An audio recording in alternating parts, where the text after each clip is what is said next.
Good afternoon, viewers. I am Shankar Kumar. I teach history at Hindu College here at University of Delhi. And today, the topic that we would be talking about is Europe between the two world wars. This is the sequel to the earlier discussion that I had with you, where I discussed the broad canvas in which or in fact the backdrop in which we should situate this discussion of around 30 years that separates the two world wars that began. First World War began 1914 and Second World War ended in 1945. So around 30 years is what we are talking about. And of course, as is evident from the title of this lecture, we are not concerned with the individual events and country-wise histories as such. This is about continental proportion of change, right? And so in the previous interaction, in the first part of this lecture, I had spoken of the kind of departure that these 30 years represent with respect to the kind of polities, the number of polities, and the kind of regimes that Europe was so much socialized with all through the 19th century history and the first 2 decades of 20th century.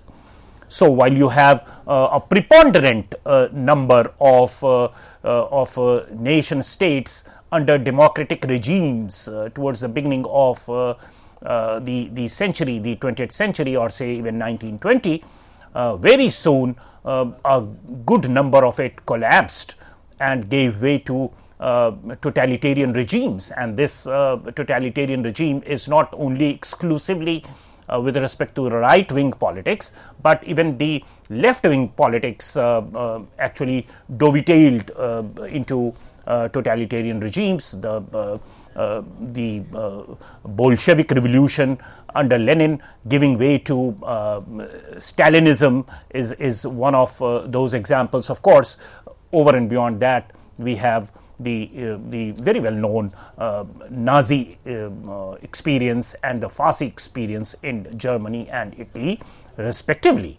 So, right wing totalitarianism, left wing totalitarianism, totalitarianism of all hues, of all degrees, are to be seen in these 3 decades.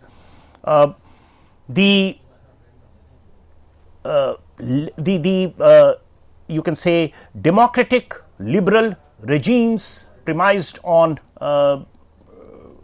constitutions, rights of individuals and so forth, found it very hard to negotiate the kind of changes that were happening, the gloom that had overwhelmed Europe.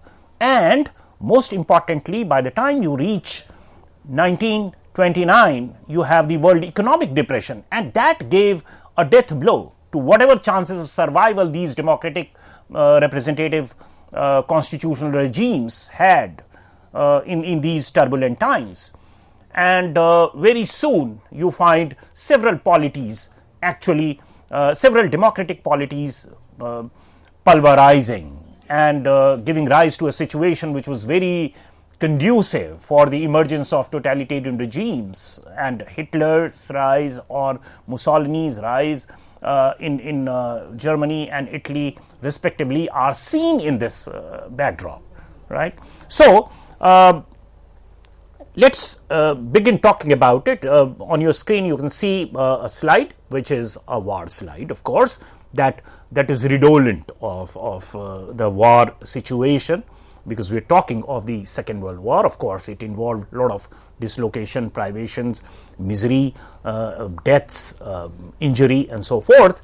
So it is an appropriate slide, I would say, to start our discussion.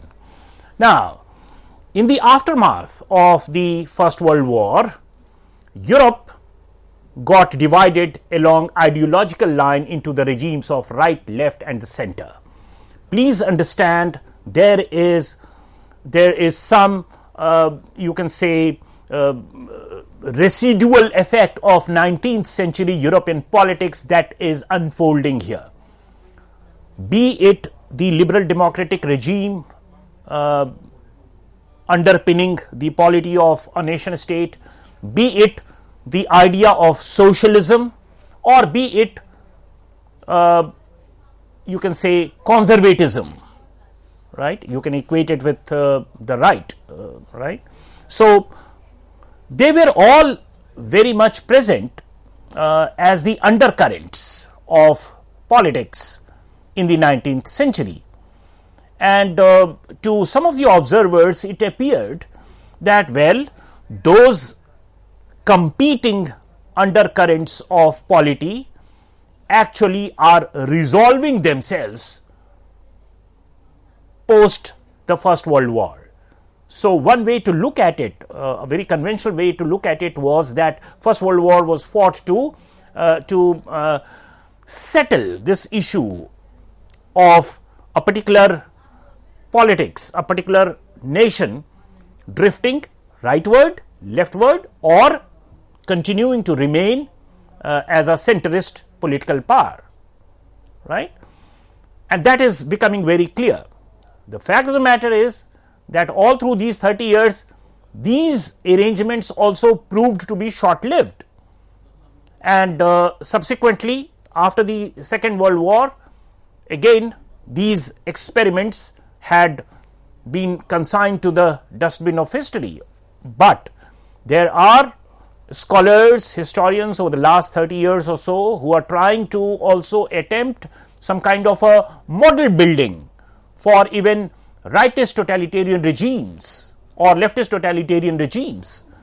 So they are not, they are not hiding it beneath the carpet. What they are, when you make a theory of such political arrangements, what you have in mind is that there could be a distinct possibility of creation of conditions that are ripe for emergence of right-wing totalitarian regimes or left-wing totalitarian regimes as well across time. So it's not only that at this particular moment in history such things emerged and there is no possibility or danger of emergence of such polities or situations subsequently in history. If you can actually make a good theory out of it, outlining its preconditions, requirements and trends and so forth, then well, it might serve political scientists to understand the present times as well in different parts of the globe and gauge whether there is some kind of a drift towards right, left or center. And anyone who is interested in the international relations and the global politics would understand as to what I am saying, right? Now, to begin with, Germany, France and Britain, the three biggies who were engaged in the First World War, all had liberal democratic regimes, but all the three had very specific problems to tackle. Therefore, the liberal regime or liberal experiment in fact failed. And we shall see that it is not only in the case of Germany, which was a vanquished power after the First World War, but also in case of France and Britain who had emerged as victorious, that even in these countries the democratic regimes were under tremendous stress, right? And they were prone to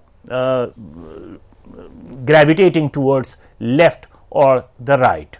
Now, in Germany, immediately after the First World War, we have the Weimar Republic, the Second Reich, or it is understood in German historical literature as the revolutionary period.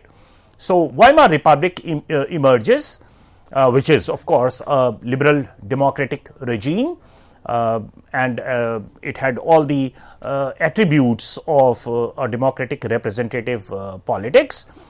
So, this Weimar Republic attempted for the first 10 to 15 years immediately after the First World War, it attempted to restore the pre-war economic status of Germany, which was not an easy task given the severity of the Treaty of Versailles against Germany, the war reparations and forbiddance and ceding of areas, Alsace-Lorraine and so forth. So it was not easy for Germany to recuperate, to come to a pre-war situation, but Weimar Republic did reasonably well. In fact, during the Stresemann era, you also find that Berlin had actually emerged as the cultural capital of Europe. And you have literary giants, you have philosophers, you have cutting edge artists and architects thronging to Berlin. And academically or intellectually, it was right at the cutting edge so far as other areas are concerned. So it did well to begin with, but by the time we reach 1929, the World Economic Depression and so forth, and of course the use of propaganda and terror mechanism by emergence of the charismatic leadership, say in Hitler or in Mussolini, well, these arrangements did not stand much of a chance. These Republican democratic regimes didn't quite stand a chance, right? And it fell prey to it. All of us know this. I'm not elaborating or dilating this aspect of it. I'm just trying to give you a maximum coverage of the European canvas in the interwar period. Maybe sometime later I pick up each cases country-wise, Germany, Britain, France and so forth, and blow it up into a rather detailed discussion of how and why these things are happening. Now in Britain, again we find that the liberals, although in Britain there is no dramatic turn of politics towards left or right, but the liberals had given way to the left of the center positioned Labour Party. But that's a kind of thing that representative politics premised on different political parties are supposed to be ready for. And so in Britain, again you find some kind of a movement towards left of the center position as compared to what was earlier understood as the sedate, standardized, normative, centrist position of liberal politics. In France, the situation is a little bit different. France had considerably improved its economic position after the war.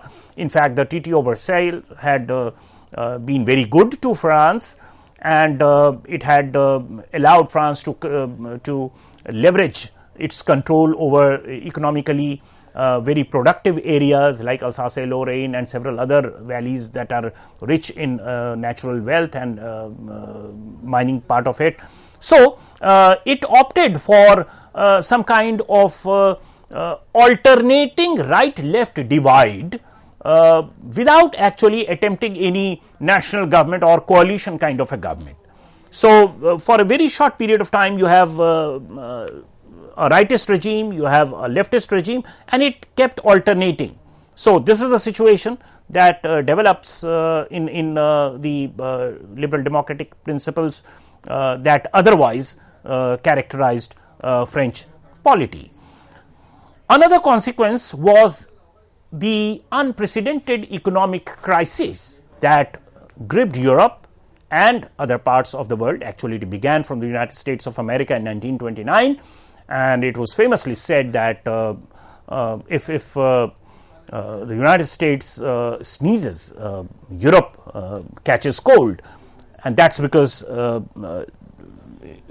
in the immediate aftermath of the First World War, in order to repay the war reparations, the vanquished powers, particularly Germany, was taking a lot of soft loans from United States of America, and it was all short-term loans, but it had to repay it, right?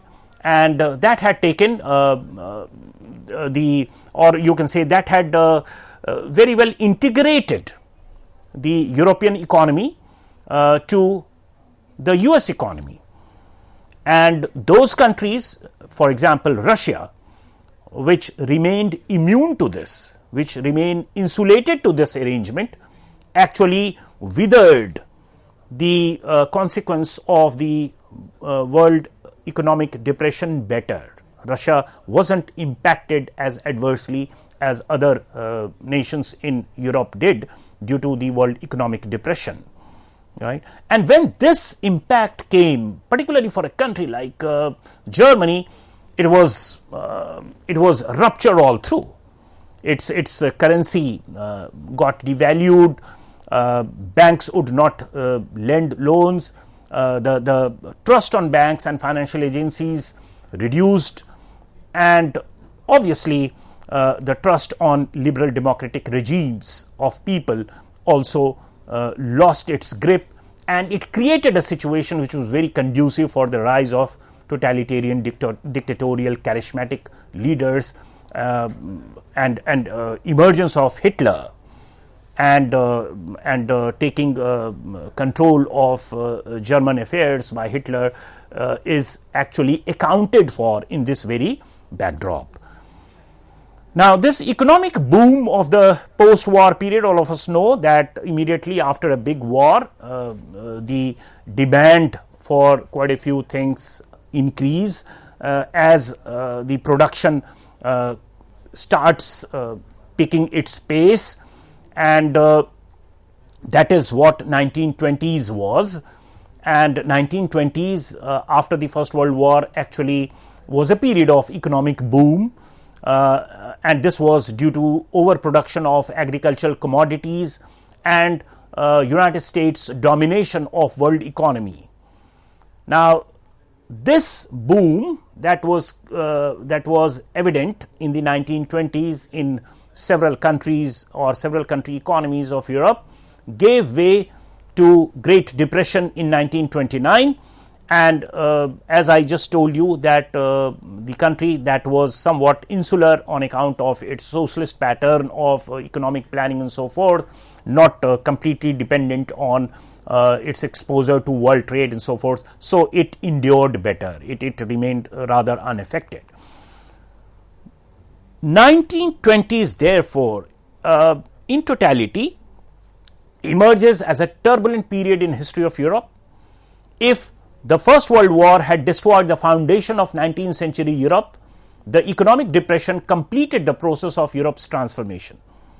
Europe had changed irreversibly. What is it that we mean by this?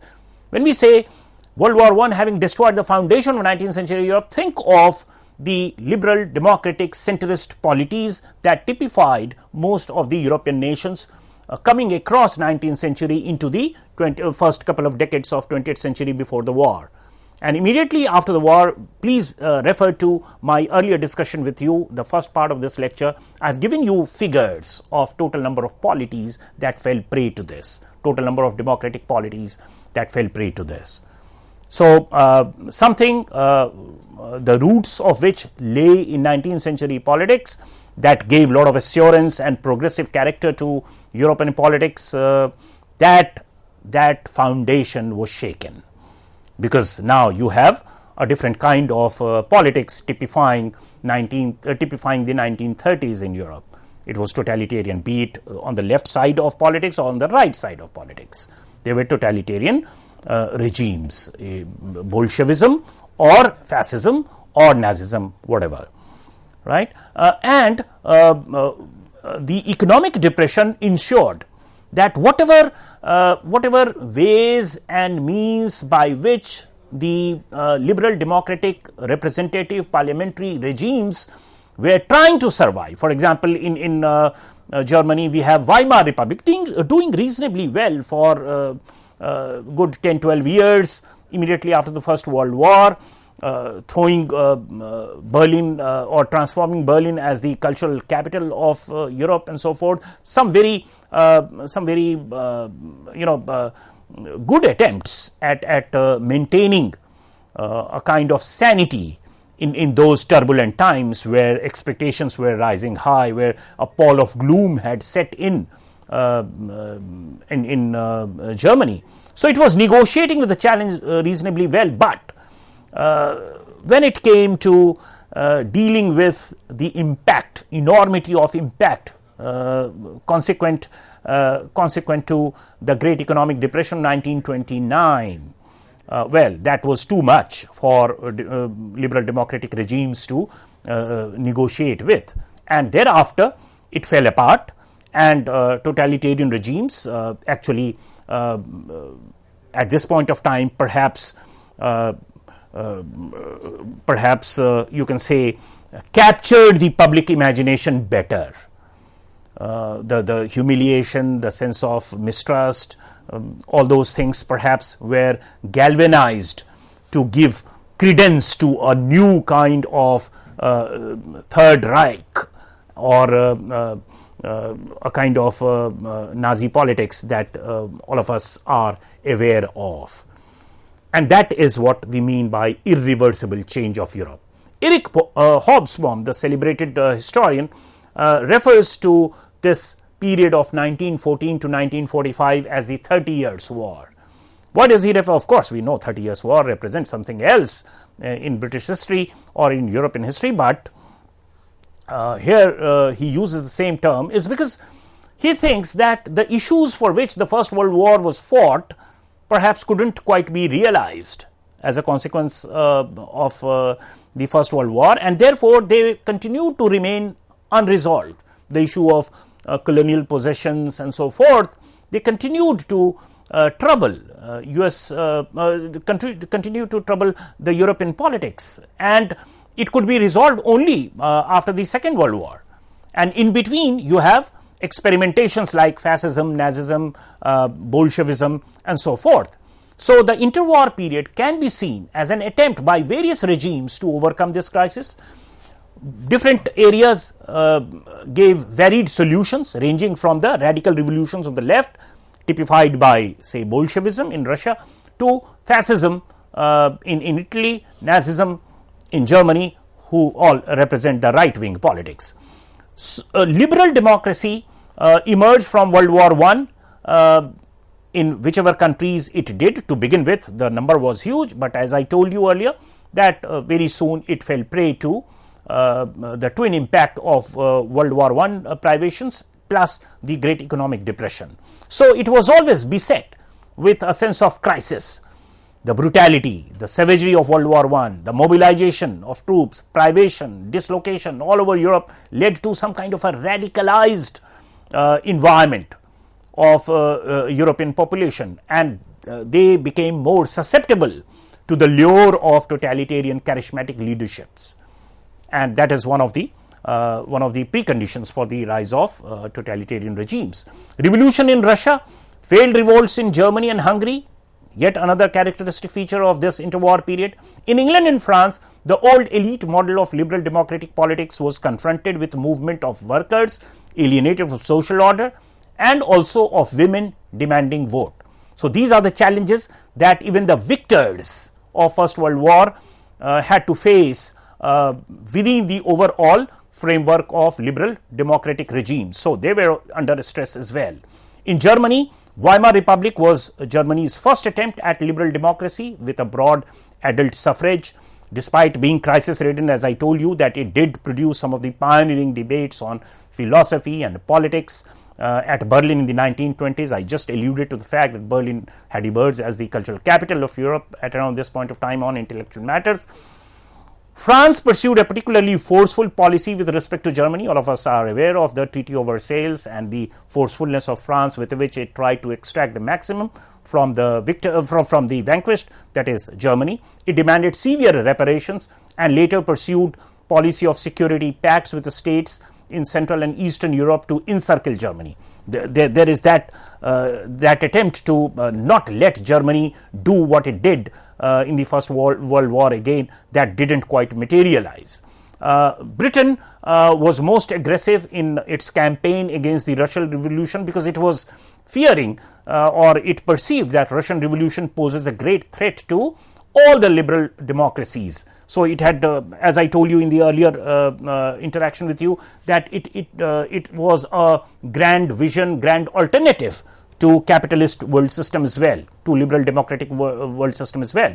The harshness shown to Germany and the unwillingness to give freedom to the colonies proved, despite Wilsonian international liberalism, I have alluded to this in my last lecture, Lenin's assertion that World War I was essentially a war among the imperial powers to redivide the world among themselves also had a lot of audience at around this point of time in the interwar period. The resultant disillusionment of colonial people with Western liberalism, who had the colony populations had been anticipating that after the First World War they would be set free. But it didn't happen. They clung on, the imperial powers clung on to their colonial possessions. So this drove them to gravitate towards Bolshevik Russia for answers. And so this is a kind of broad survey of the kinds of alternatives, the kinds of emotions, the kind of political sensibilities and ethos and disillusionment that typified the interwar period of the First and the Second World Wars. Thank you.